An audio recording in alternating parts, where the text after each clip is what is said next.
Hey everybody, this is Crazy Ste, and this is my car, my HYUNDAI Veloster Turbo, and it's a brand that a lot of people, they don't give the recognition that it deserves, and today I really want to pay a tribute to HYUNDAI for having made this car, but also other cars that they've been making, because they really deserve recognition. So hop in with me and let's go on a ride.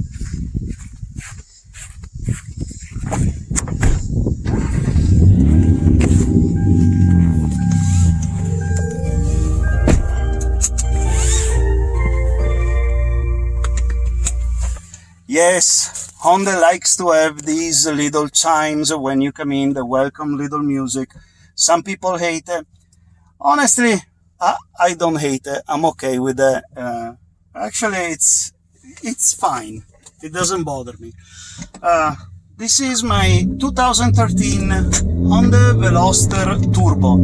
I actually pre-ordered it when it was announced. I was really excited because if there is one thing that I really do like, it's when there is a small engine, there's a lot of power. And this one does it. With 130 horsepower per liter, this little 1.6 has got more than 200 horsepower. And it's a lot of fun to drive. I mean,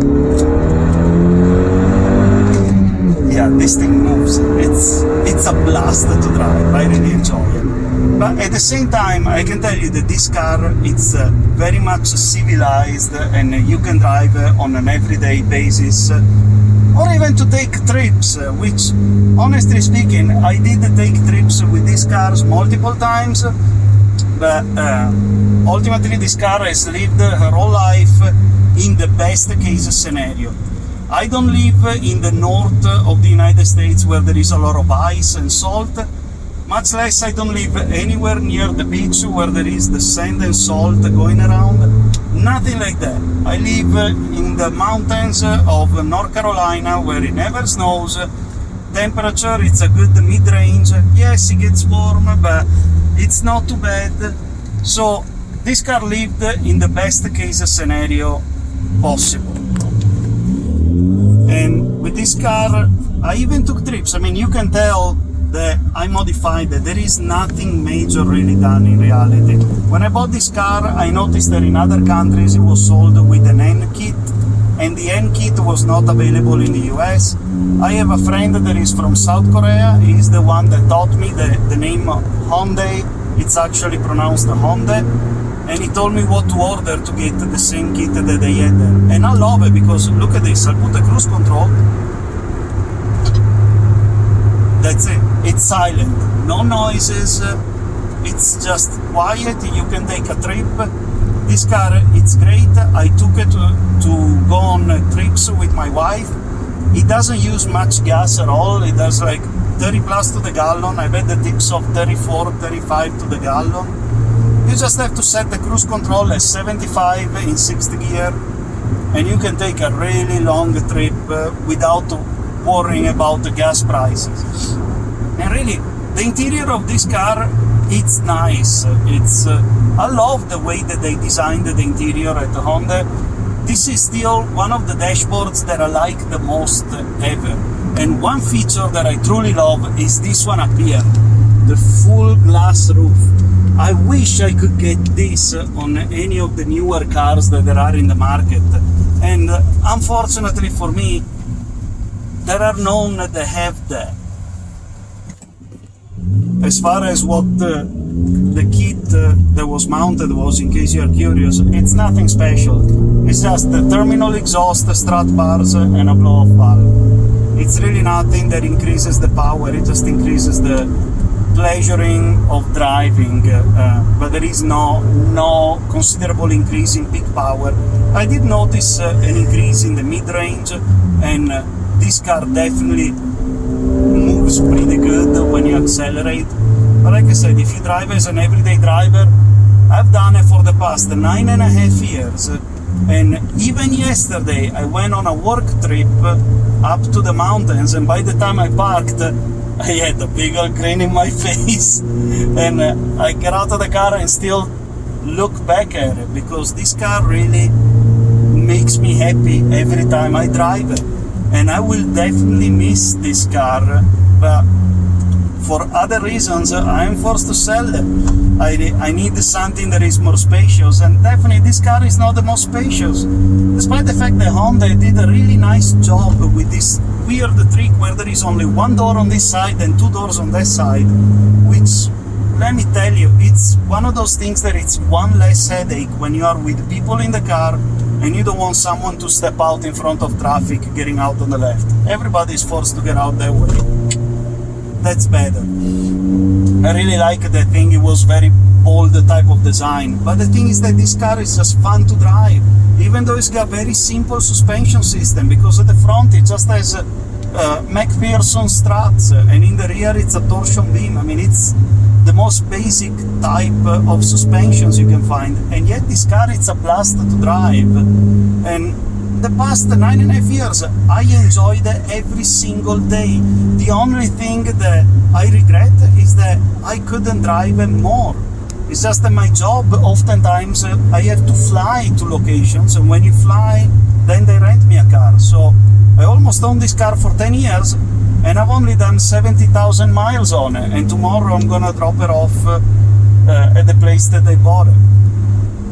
From 2013 to 2022, 70,000 miles. I really wish I could have driven it more. And the only wear and tear that there is in this car, really, it's caused by the fact that I do not have a garage at home, so my car was parked outside under the sun all year round. Fortunately, I don't live in Florida, I don't live in Alabama, I live in North Carolina, fairly up the mountain, so the sun is strong but not too strong, and I've always been very picky about waxing my car. At least every 4 months, generally every 3 months, I would re-wax everything. And let me show you how it looks like after all these years. Check this out. And there she is. Her name is Jody. Yes, I gave a name to my car because I'm a car care nut, and her name is Jody. And I kept it perfectly, but I'm also passionate of high speed, and these are the little high speed pinballs that you get on the highway with those little rocks, they ding you here and there. Damn it. I did my best to always touch them up with the original Honda red paint, so nothing got exposed, but I did my best to keep it perfectly. Unfortunately, damn it, those stupid little scuffs on the wheels, they drive me crazy. As much as I try to be good, sometimes I touch those little curbs and it drives me nuts. This is the area where the North Carolina sun took the most beating on the paint, because this is the place where the car is parked all the time outside my house. But as you can see, everything is perfect. I never park the car nearby anybody. I always park as far away from anyone so that nobody dings my paint, but then I take care of it myself and ding my wheels coming out of the drive-thru at the bank. It drives me nuts. But I also drive my wife nuts when I park as far away as I can from anybody at the grocery store, all the way in Timbuktu, so nobody dings my car, and I have no scratches, dents of any kind anywhere. I always waxed the car myself. The last time that I did it was kind of chilly, it was the winter, and you can see I left some streaking. I didn't stretch the wax as good as I should have. And when I recorded the video, a couple of weeks had already gone by, so there were pollens that were starting to deposit here and there. But reality is that that's just wax. All you have to do is just wipe it off, and underneath the paint is just perfect. I always maniacally kept this car as good as it gets. I'm really passionate about cars, and I really loved the way that this car looked. And every 3-4 months I always waxed it with the synthetic wax. Again, a little bit of streaking. The only problem that I had is that it's always been parked out here under the sun, and in here the paint was starting to degrade. I touched it up a little bit. It's inevitable. I don't have a garage, and these are the things that will happen, but in itself the paint is just perfect. There is no scratches, no dents. The paint has always been maintained. I washed the car and everything. Stupid dents on the wheels. I think I touched all 4 of them, but in itself as you can see from this video, the car is maintained perfectly. But I still have driven my car. I used the car for almost 10 years and I've driven a lot also on the highway, and these little pimples that I have in the front, they are the proof of how much I enjoy speeding. And I can tell you, this car goes pretty fast, and there has been a very nice gentleman state trooper that gave me a certificate stating how fast this car goes, and woo! That was an ordeal. Let's just leave it as that.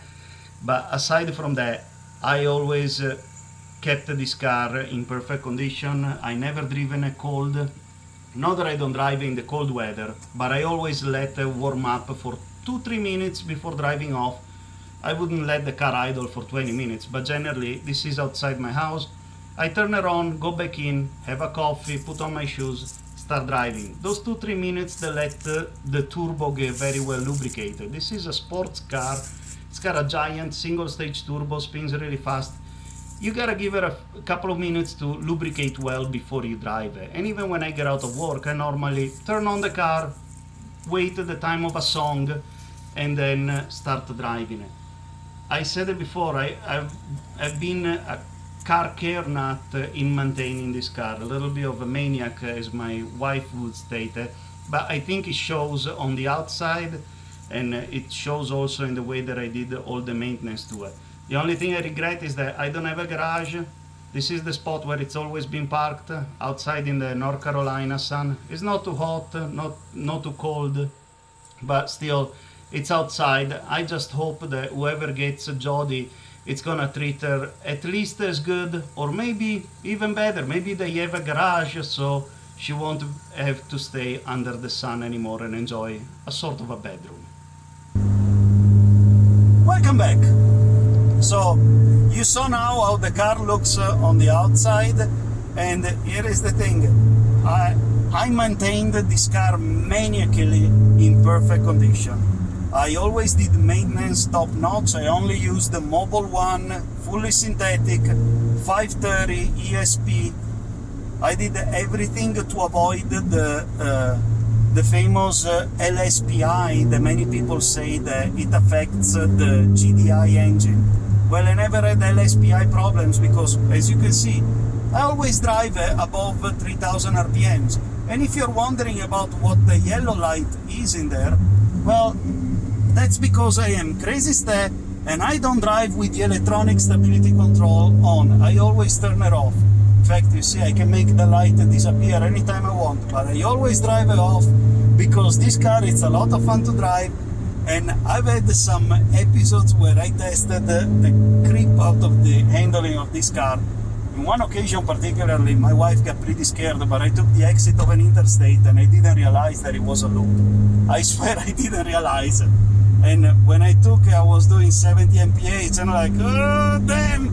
Well, I held the throttle down a little bit and made the corner with the tires screaming in every language.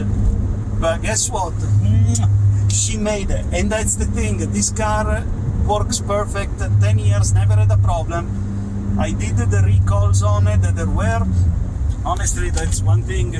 If that shows you how much of a car maniac I tend to be.